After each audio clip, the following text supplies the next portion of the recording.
নমস্কার, আজকের এই গুরুত্বপূর্ণ আপডেটে আপনাদের সবাইকে স্বাগত জানাই।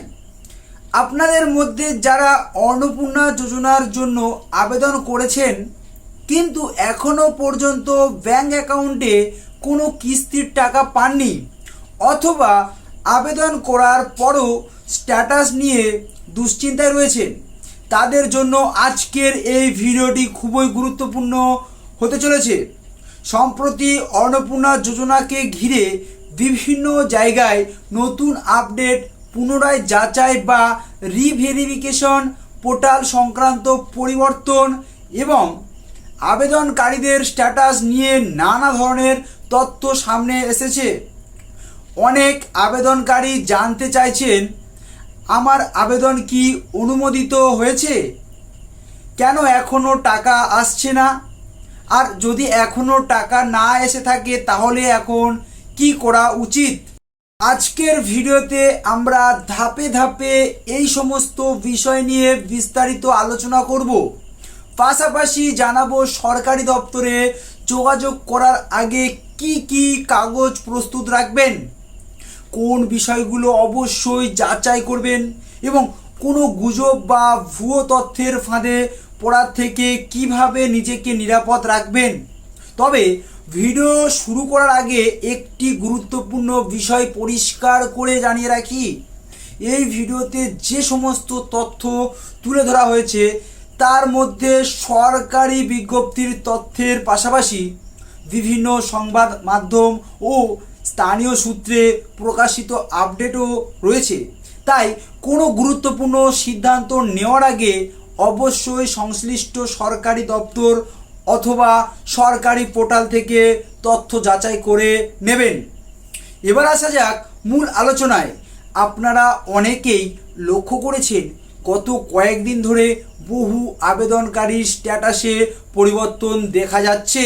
কারো আবেদন এখনও যাচাইয়ের পর্যায়ে রয়েছে, কারোর আবেদন অনুমোদিত হয়েছে, আবার অনেকেই এখনও কোনো নতুন আপডেট দেখতে পাচ্ছেন না। এই কারণেই অনেকের মনে প্রশ্ন তৈরি হয়েছে, আসলে এখন কি চলছে।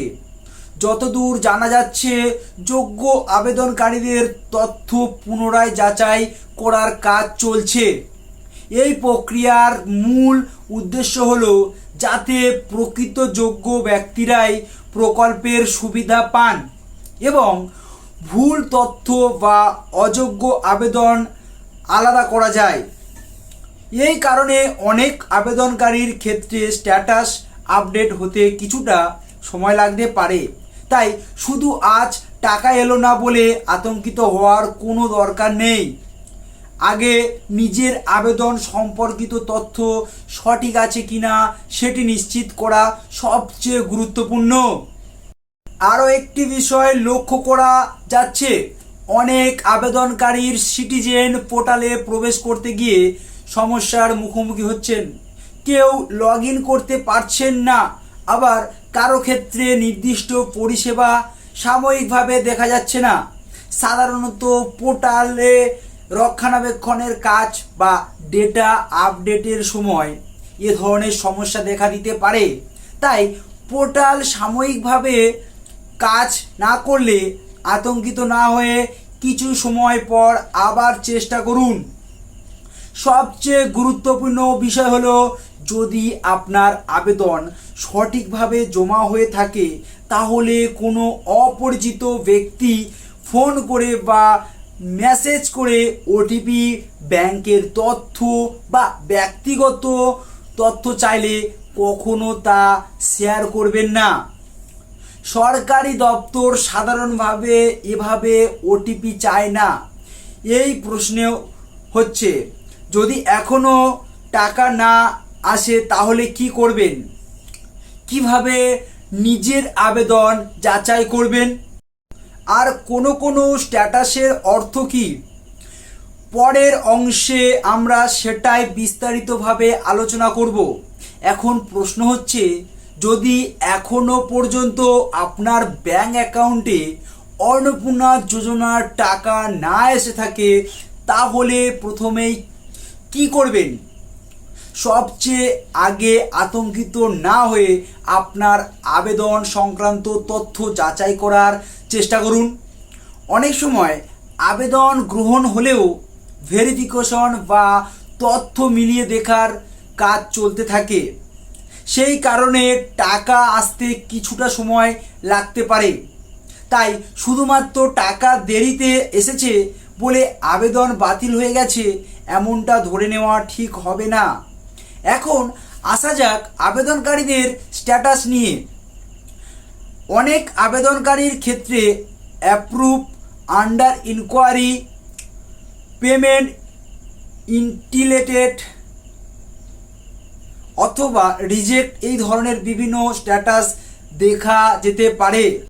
প্রতিটি স্ট্যাটাসের অর্থ আলাদা। যদি আপনার স্ট্যাটাসে অ্যাপ্রুভড দেখা যায় তাহলে বুঝতে হবে আপনার আবেদন প্রাথমিকভাবে অনুমোদিত হয়েছে। এরপর নির্ধারিত প্রক্রিয়া সম্পূর্ণ হলে টাকা আপনার ব্যাংক অ্যাকাউন্টে পাঠানো হবে। তবে ঠিক কোন দিনে টাকা আসবে তা নির্ভর করবে সরকারি পেমেন্ট প্রক্রিয়ার উপর। আবার যদি পেমেন্ট ইনিশিয়েটেড দেখা যায় তাহলে সাধারণ অর্থে বোঝায় যে অর্থ পাঠানোর প্রক্রিয়া শুরু হয়েছে। সেক্ষেত্রে ব্যাংকের প্রক্রিয়া সম্পূর্ণ হতে কিছুটা সময় লাগতে পারে। অন্যদিকে যদি আন্ডার ইনকোয়ারি দেখা যায় তাহলে তার অর্থ হলো আপনার আবেদন এখনও যাচাইয়ের পর্যায়ে রয়েছে। এই অবস্থায় অযথা আতঙ্কিত হওয়ার প্রয়োজন নেই। সংশ্লিষ্ট দপ্তর আবেদনপত্রে দেওয়া তথ্য, নথিপত্র এবং যোগ্যতার বিষয়গুলি মিলিয়ে দেখছে। আর যদি রিজেক্টেড দেখায় তাহলে তার সম্ভাব্য কারণ কি হতে পারে। সাধারণভাবে যদি কোনো আবেদনকারীর দেওয়া তথ্যের অসঙ্গতি থাকে, প্রয়োজনীয় নথি অসম্পূর্ণ থাকে অথবা প্রকল্পের নির্ধারিত যোগ্যতার শর্ত পূরণ না হয় তাহলে আবেদন বাতিল হতে পারে। তবে প্রত্যেক আবেদনকারীর কারণ এক নয়, তাই নিজের ক্ষেত্রে সঠিক কারণ জানতে সংশ্লিষ্ট সরকারি দপ্তরের সঙ্গে যোগাযোগ করাই সবচেয়ে ভালো উপায়। এবার আসা যাক আরেকটি গুরুত্বপূর্ণ বিষয়ে। সাম্প্রতিক সময়ে বিভিন্ন জায়গায় শোনা যাচ্ছে অনেক আবেদনকারীর তথ্য পুনরায় যাচাই করা হচ্ছে। এই বিষয়ের বিভিন্ন সংবাদ মাধ্যম ও স্থানীয় সূত্রে নানা তথ্য সামনে এসেছে। তবে এই ধরনের তথ্যের ক্ষেত্রে সবসময় সরকারি বিজ্ঞপ্তি বা সংশ্লিষ্ট দপ্তরের নির্দেশিকাকে অগ্রাধিকার দেওয়াই উচিত। আপনি যদি মনে করেন আপনি সম্পূর্ণ যোগ্য, সমস্ত নথি সঠিকভাবে জমা দিয়েছেন, তবুও এখনো পর্যন্ত কোনো আপডেট পাচ্ছেন না, তাহলে অপেক্ষা না করে সংশ্লিষ্ট বিডিও অফিস, পৌরসভা অথবা সরকারি সহায়তা কেন্দ্রের সঙ্গে যোগাযোগ করুন। সেখানে গিয়ে আপনার আবেদন নম্বর দেখিয়ে বর্তমান অবস্থার বিষয়ে জানতে পারেন। অনেক আবেদনকারী শুধুমাত্র সোশ্যাল মিডিয়ার তথ্যের উপর নির্ভর করেন, কিন্তু মনে রাখবেন সোশ্যাল মিডিয়ার সব তথ্য সবসময় সঠিক নাও হতে পারে। তাই কোনো খবর দেখে সিদ্ধান্ত না নিয়ে অবশ্যই সরকারি সূত্র থেকে বিষয়টি যাচাই করুন। এবার আরেকটি গুরুত্বপূর্ণ বিষয়, অনেকেই জানতে চাইছেন যদি পোর্টাল সাময়িকভাবে বন্ধ থাকে তাহলে কি কোনো সমস্যা হবে। সাধারণভাবে পোর্টালে রক্ষণাবেক্ষণ বা ডেটা আপডেটের সময় কিছু পরিষেবা সাময়িকভাবে বন্ধ থাকতে পারে। তাই পোর্টাল খুললেই আবার নিজের আবেদন নম্বর দিয়ে স্ট্যাটাস দেখে নিন। যদি কোনো পরিবর্তন দেখা যায় সেটিও নোট করে রাখুন। এখন প্রশ্ন হচ্ছে, যদি এখনও টাকা না আসে তাহলে সরকারি দপ্তরে গেলে কি কি কাগজ সঙ্গে নিয়ে যাবেন। কোথায় যোগাযোগ করবেন আর কিভাবে দ্রুত নিজের আবেদন সম্পর্কে সঠিক তথ্য জানতে পারবেন। পরের অংশে আমরা এই বিষয়গুলো ধাপে ধাপে বিস্তারিত আলোচনা করব। এখন প্রশ্ন হচ্ছে, যদি এখনো পর্যন্ত আপনার ব্যাংক অ্যাকাউন্টে টাকা না এসে থাকে, তাহলে সরকারি দপ্তরে গেলে কি কি কাগজ সঙ্গে নিয়ে যাবেন এবং কিভাবে নিজের আবেদন সম্পর্কে সঠিক তথ্য জানতে পারবেন। প্রথমেই বলবো, কোনো অফিসে যাওয়ার আগে আপনার সমস্ত প্রয়োজনীয় নথি এক জায়গায় গুছিয়ে রাখুন। সাধারণভাবে আবেদন করার সময় যে অ্যাপ্লিকেশন আইডি বা রসিদ পেয়েছিলেন সেটি অবশ্যই সঙ্গে রাখুন। এছাড়াও আধার কার্ডের একটি ফটোকপি এবং প্রয়োজনে আসল আধার কার্ডও সঙ্গে রাখুন, যাতে পরিচয় যাচাইয়ের সময় কোনো অসুবিধা না হয়। যদি অনলাইনে আবেদন করে থাকেন, তাহলে আবেদন করার সময় যে রেজিস্ট্রেশন নম্বর বা অস্থায়ী রেফারেন্স নম্বর পেয়েছিলেন সেটিও সংরক্ষণ করে রাখুন। অনেক ক্ষেত্রে এই নম্বর দিয়েই আবেদন খুঁজে দেখা সহজ হয়। এবার প্রশ্ন হলো, কোথায় যোগাযোগ করবেন? আপনি যে এলাকার বাসিন্দা সেই এলাকার বিডিও অফিস, পৌরসভা অথবা প্রকল্পের জন্য নির্ধারিত সংশ্লিষ্ট সরকারি অফিসে যোগাযোগ করতে পারেন। সেখানে গিয়ে শান্তভাবে আপনার আবেদন নম্বর দেখিয়ে জিজ্ঞাসা করুন আপনার আবেদন বর্তমানে কোন পর্যায়ে রয়েছে এবং কোনো অতিরিক্ত নথির প্রয়োজন আছে কিনা। সাম্প্রতিক সময়ে বিভিন্ন এলাকায় স্থানীয় জনপ্রতিনিধি বা সহায়তা কেন্দ্রের মাধ্যমে আবেদনকারীদের তথ্য সংগ্রহ করা হচ্ছে, এমন খবরও বিভিন্ন সূত্রে প্রকাশিত হয়েছে। তবে এই ধরনের ব্যবস্থা সব জায়গায় একইভাবে চালু রয়েছে কিনা তা আগে স্থানীয় প্রশাসনের কাছ থেকে নিশ্চিত করে নেবেন। শুধুমাত্র সোশ্যাল মিডিয়ায় দেখে কোথাও কাগজ জমা দিতে যাবেন না। আরেকটি বিষয় খুবই গুরুত্বপূর্ণ, যদি কেউ ফোন করে বলে আপনার টাকা ব্যাংকে আসতে তার জন্য ওটিপি বলুন বা ব্যাংকের এটিএম নম্বর দিন, অ্যাকাউন্ট নম্বর আবার পাঠান অথবা একটি লিঙ্কে ক্লিক করুন, তাহলে সঙ্গে সঙ্গে সতর্ক হয়ে যান। সরকারি প্রকল্পের নামে প্রতারণার ঘটনা নতুন নয়, তাই কাউকে কখনো ওটিপি, এটিএম পিন, সিভিভি নম্বর বা ইন্টারনেট ব্যাংকিংয়ের পাসওয়ার্ড দেবেন না। শুধুমাত্র সরকারি অফিস বা সরকারি ওয়েবসাইটের মাধ্যমেই তথ্য যাচাই করুন। আপনি যদি কোনো ওয়েবসাইটে প্রবেশ করেন তাহলে সেটি সরকারি কিনা সেটিও দেখে নিন। সরকারি ওয়েবসাইটের ঠিকানা ভালোভাবে মিলিয়ে নিন এবং সন্দেহজনক ওয়েবসাইটে ব্যক্তিগত তথ্য দেবেন না। এখন অনেকের আরেকটি প্রশ্ন, আমি যদি যোগ্য হই তাহলে কি অবশ্যই টাকা পাবো? যদি আপনি প্রকল্পের সমস্ত যোগ্যতার শর্ত পূরণ করেন, আপনার নথিপত্র সঠিক থাকে এবং যাচাই সফলভাবে সম্পূর্ণ হয়, তাহলে সরকারি নিয়ম অনুযায়ী সুবিধা পাওয়ার বিষয়টি বিবেচনা করা হবে।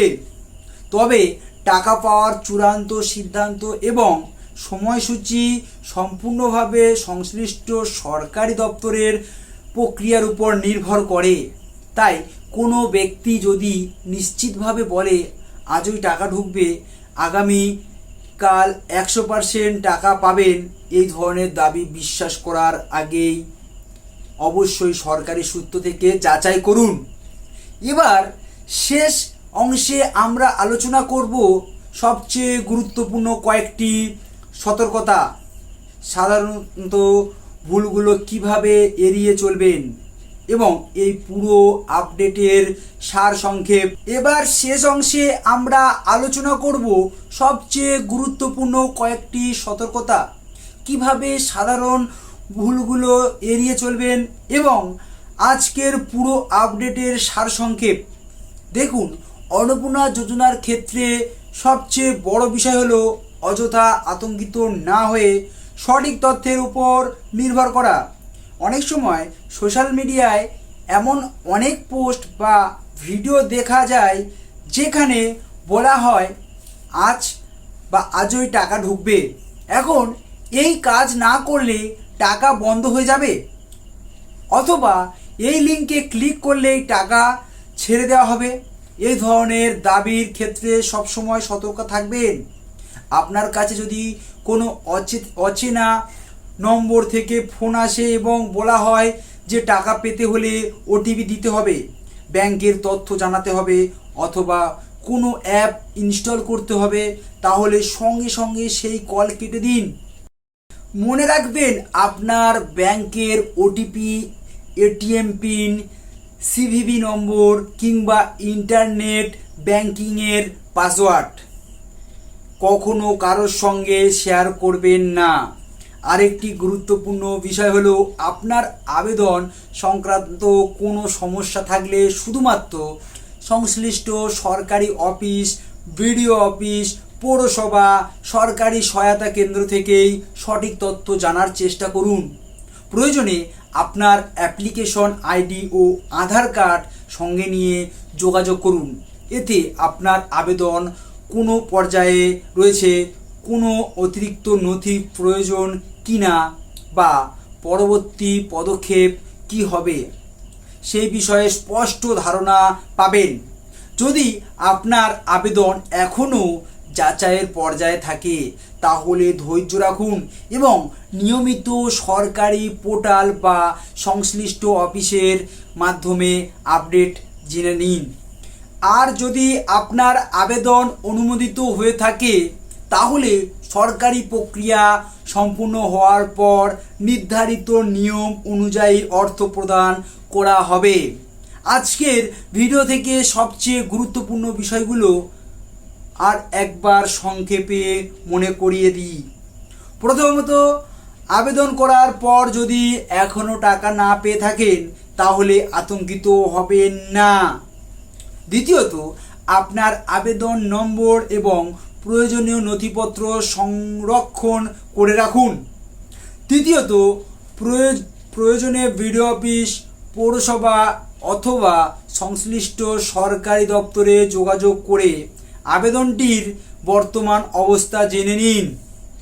চতুর্থ, কোনো অপরিচিত ব্যক্তিকে ওটিপি বা ব্যাংকের গোপন তথ্য দেবেন না। আর সব শেষে, শুধুমাত্র সরকারি বিজ্ঞপ্তি এবং সরকারি সূত্র থেকে পাওয়া তথ্যকেই চূড়ান্ত তথ্য হিসেবে গ্রহণ করুন। আশা করি আজকের এই বিস্তারিত আলোচনা আপনাদের অনেক প্রশ্নের উত্তর দিতে পেরেছে। যদি এই ভিডিওটি আপনার কাছে উপকারী এবং তথ্যবহুল মনে হয়ে থাকে তাহলে অবশ্যই একটি লাইক করবেন। আপনার একটি লাইক আমাদের আরও নির্ভুল ও গুরুত্বপূর্ণ তথ্য আপনাদের সামনে তুলে ধরতে উৎসাহ দেয়। এবং আপনি যদি এখনও আমাদের এমডি নিউজ বাংলা পরিবারের সদস্য না হয়ে থাকেন তাহলে নিচের সাবস্ক্রাইব বাটনে ক্লিক করে পাশের বেল আইকনটি অল নোটিফিকেশান এ সেট করে দিন। তাহলে পশ্চিমবঙ্গের বিভিন্ন সরকারি প্রকল্প, নতুন ঘোষণা, ভাতা, রেশন, কৃষক বন্ধু, লক্ষ্মীর ভাণ্ডার, অন্নপূর্ণা যোজনা এবং অন্যান্য গুরুত্বপূর্ণ আপডেট প্রকাশ হওয়ার সঙ্গে সঙ্গেই সবার আগে আপনাদের কাছে পৌঁছে যাবে। ভিডিওটি আপনার পরিবার, আত্মীয় স্বজন এবং পরিচিতদের সঙ্গে শেয়ার করুন, যাতে যারা এই প্রকল্পের সুবিধাভোগী বা আবেদনকারী তারাও সঠিক তথ্য জানতে পারেন। আজকের মতো এখানেই শেষ করছি। সবাই ভালো থাকবেন, সুস্থ থাকবেন। আবারও দেখা হবে নতুন কোনো গুরুত্বপূর্ণ সরকারি আপডেট নিয়ে। ধন্যবাদ।